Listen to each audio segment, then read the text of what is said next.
All right, for the actually for the final video lesson for this in-class demo for this lesson, you're going to open the replace entity file, and you should have this outlet cover.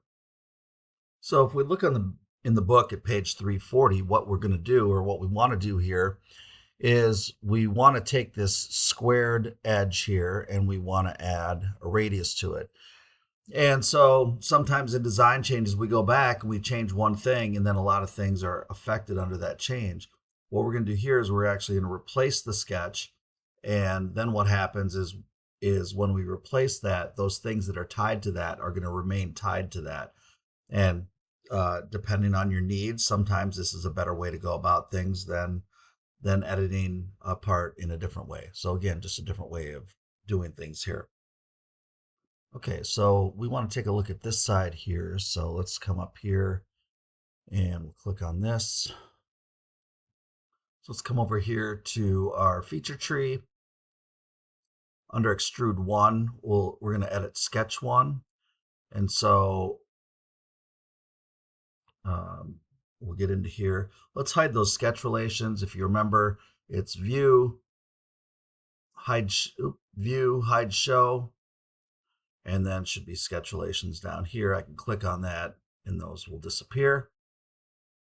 So let's add a 3-point arc to that top. And we'll come up here, select 3-point arc. We're going to pick this point,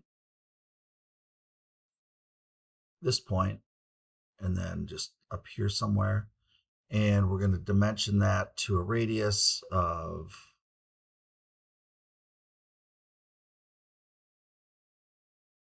57 millimeters. Click OK. So now we want to come in here and delete this, but if we delete that, because all these dimensions are tied to it, we're going to get errors. And so we're going to take another step and we're going to replace it. So if I go ahead and I highlight that line and I hit delete, I come up with a box and it says either yes or I can replace it. And so we're going to say replace, and it says replace this entity 1 with what? Well, we want to replace it with this arc. And we can either delete it, but we're gonna keep that there, and we're gonna make it a construction line. So basically, it's gonna show us still where it was, but and keep that line, but it's not gonna affect anything. And then we're gonna click the green check mark, OK. And now you can see it made it into a construction line. But now we're basically saying, okay, we want you to take this arc and use that in consideration for the model, not that line. So now we can exit the sketch. We can by clicking this. We've done that before. We're going to go up here and rebuild, just to make sure that everything gets rebuilt. And now we can see that that curve geometry has been applied to that rather than straight across.